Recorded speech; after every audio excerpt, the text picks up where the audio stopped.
Is that common though? Like, are internships and things like that common between, like, when you're working with students who are kind of exploring their careers? It wasn't, I think, when I was doing it, because all my friends were quite surprised, because it was not people that was offered. But nowadays, and I think especially with the whole 8 month COVID period, I think a lot of the students have taken up internships. Yeah. We now have uh, like organizations just offering internships like Internshala, right? Like, as an example, I can give right now. But other than that, also there are various platforms that give out internships.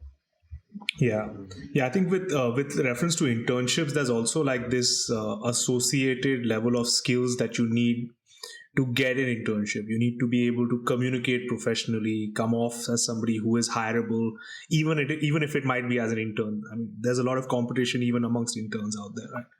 So even just that whole thing, because traditionally, like, okay, you have your uncle and some uncle refers you to someone else, and then you can say, okay, fine, take an internship in their company if you were so lucky. But sometimes you don't find that opportunity, and then in that case you have to be able to present yourself professionally.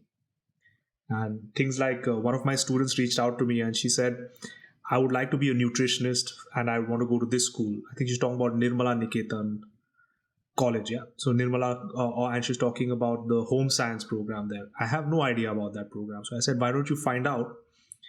And I said, go ahead and go to LinkedIn, set yourself up a LinkedIn, find that stuff out. Have you found that students know this stuff? Is would you consider it something that students should know?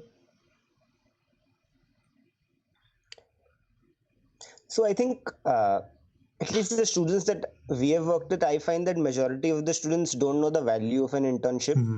They're not really sure what they can get.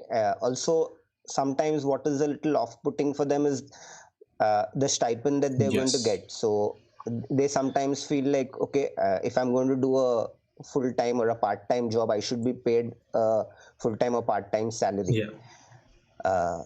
I'm not just going to go in for a stipend. So I think what we try to do is we try to spend the value of an internship, especially the exposure that an internship will give you. It's something that no classroom can really give to you. So that's what we try to help them with, just understanding what the value of an internship is. I think once they do start, the next step is how can they actually get an internship? What are some ways that, so Antarang of course helps them with internships, but besides that, through the program now we have also introduced them to LinkedIn, some of these other portals which Zeenat mentioned. So we do encourage them to register there. We also try to take them through how they can actually filter and search for internships which are appropriate. Right. So I think that, and then from there on, the idea is that they do keep doing that, and once they start getting an internship, then that's something that they keep on doing. Yeah, that's. And do you have like success stories? Do you have examples of people who've gone through that system, gotten themselves an internship, and set themselves up? We do have, like, some students who've done like 2-3 internships, just different ones. That we have students who just keep applying, focus on what the learning is essentially, and then think of, like, who do understand the value of internship. And I think I would agree with Ibrahim. I think once they do the first internship and get a sense of what it really is like, that's when they realize that it's probably sometimes beyond just the stipend. But I think the main hurdle is to be able to, for them to sort of agree to understand that why is it important. So that very first step, I think, is something that they need like a push towards.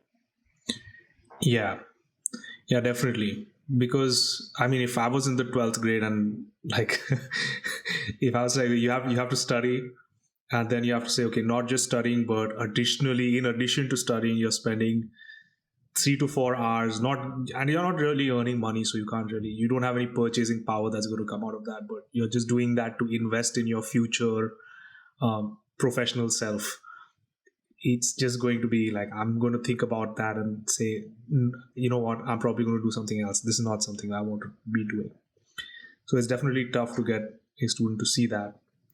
But that is definitely important.